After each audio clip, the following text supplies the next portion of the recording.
You had a dream about something you want, a goal, a person, a future, and you told someone about it. They listened. They smiled. They said nice things. But inside, something in them resisted. Maybe they were jealous. Maybe they doubted you. Maybe they didn't want you to succeed. And their energy, whether they meant it or not, attached to your dream. Al-Ghazali called this the evil eye of intention. When you speak your dreams to people who aren't aligned with your success, their energy can block what was meant to unfold, not through magic, but through the invisible influence of thought and emotion. You wake up from a dream that felt different, not just random images or fragmented memories, but something clear, vivid, meaningful, like your subconscious, or something beyond it, was showing you something important, a vision of where you're going, what you're meant to do, who you're meant to become, and you feel it in your chest. That pull, that knowing. This wasn't just a dream. This was a message, and the first thing you want to do is share it, because it feels too big to hold alone, too exciting, too significant.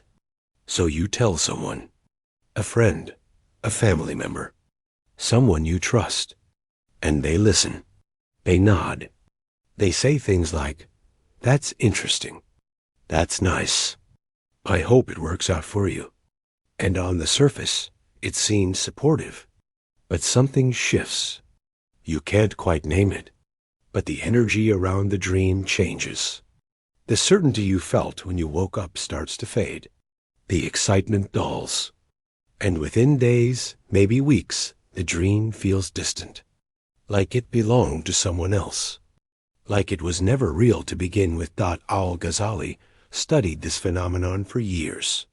He wrote extensively about dreams, visions, and the unseen forces that shape our reality. And one of his most serious warnings was this: do not speak your dreams to those who are not ready to hold them. Because dreams, especially the ones that matter, carry energy. They're not just images. They're seeds, possibilities, potentials trying to take root in your life. And when you speak them too soon to the wrong people, you expose them to forces that can destroy them before they ever have a chance to grow. Most people think that sharing a dream is harmless, that talking about your goals, your visions, your hopes is a way of processing them, of making them more real. But Al-Ghazali would say the opposite is true, that speaking a dream too soon makes it less real, because the moment you share it, you invite other people's energy into it, their beliefs, their doubts, their limitations, their fears. And if those beliefs don't align with your dream, they become obstacles. Not physical obstacles, energetic ones, the kind you can't see but can definitely feel.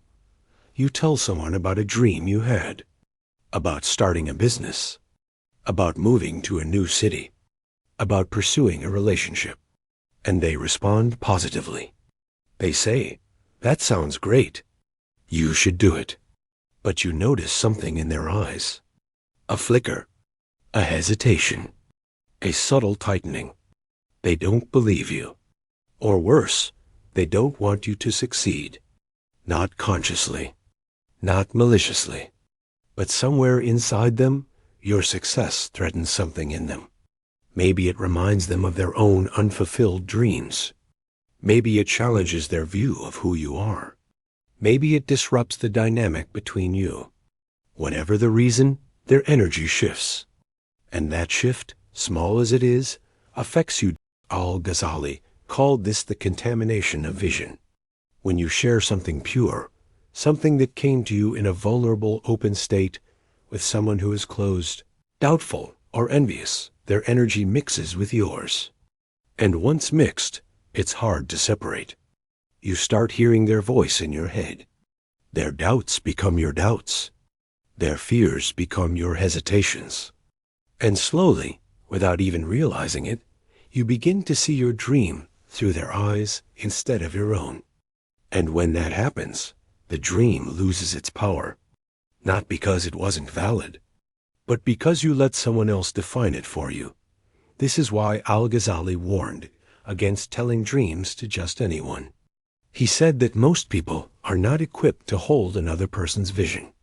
They're too caught up in their own struggles, their own limitations, their own conditioning.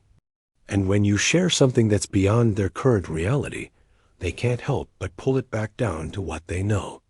They don't mean to, but they do.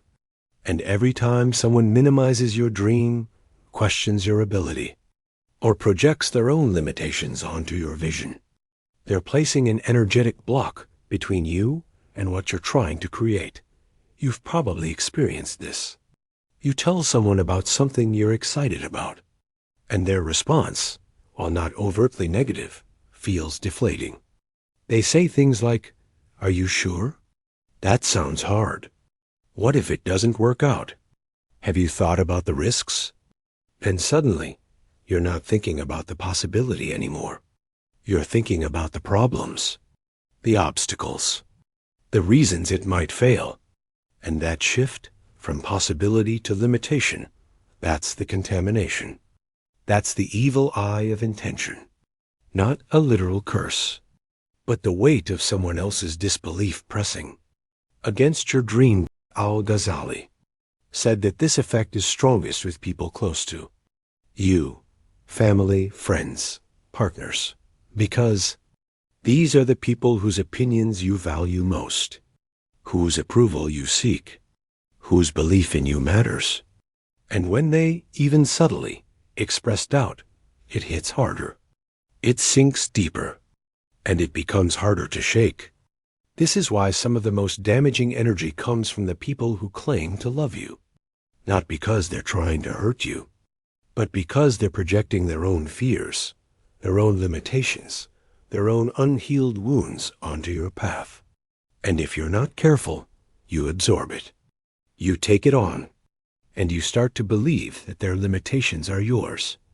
You dream about something bold, something that requires you to step outside the version of yourself that everyone knows. And you share it with someone who has only ever known you as you are. They can't see you as you're becoming. They can't imagine you succeeding in ways they haven't. And so, without even realizing it, they hold you to the old version.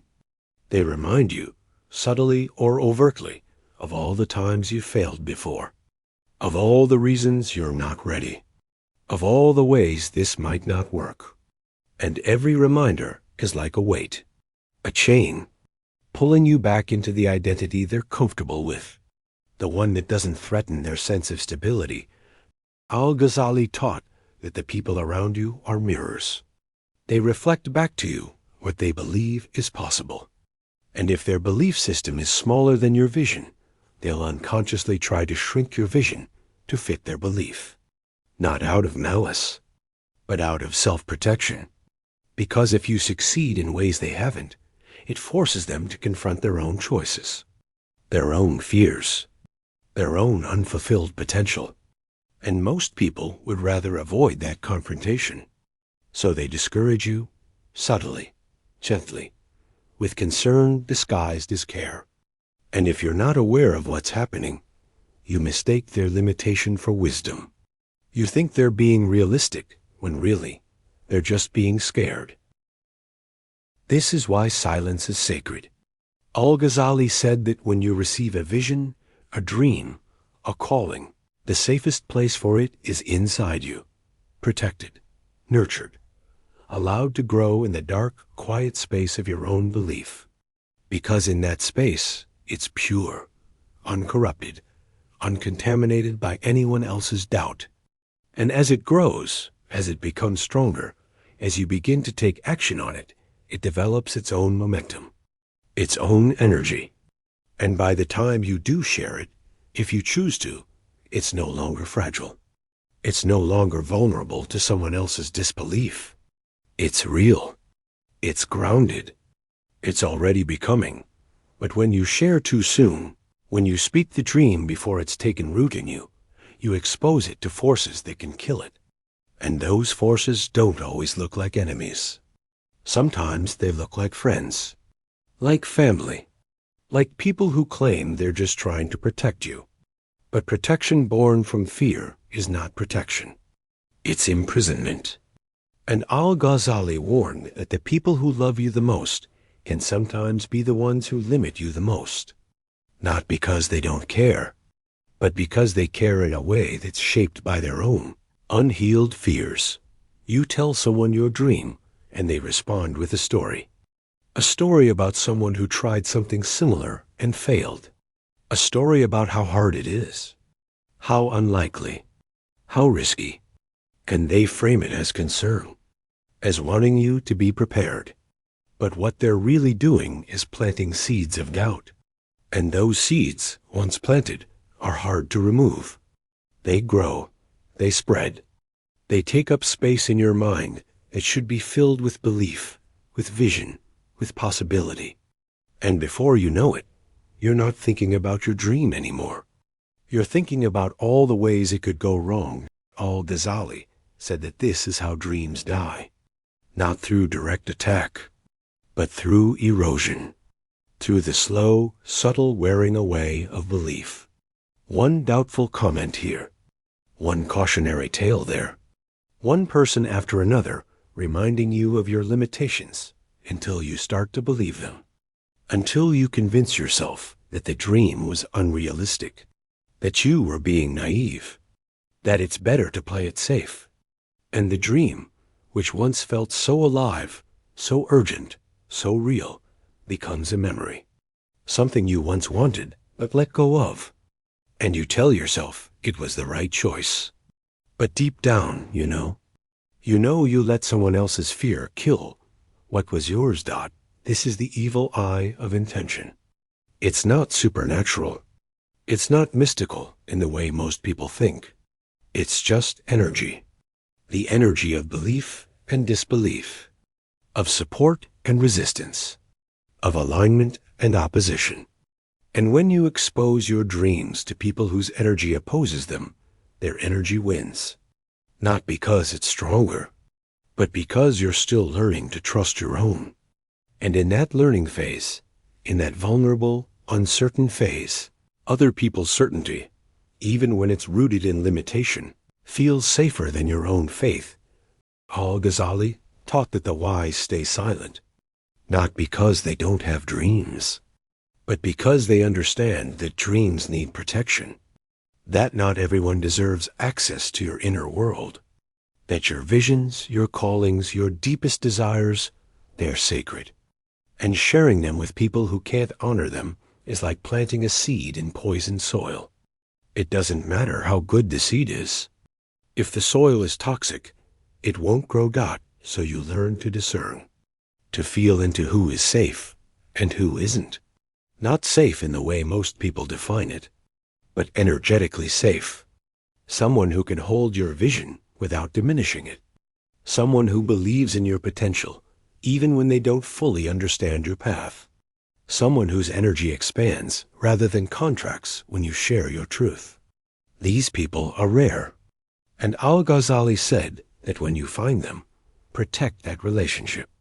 Because true support is not common. Most people, even good people, are too caught up in their own limitations to hold space for yours to dissolve.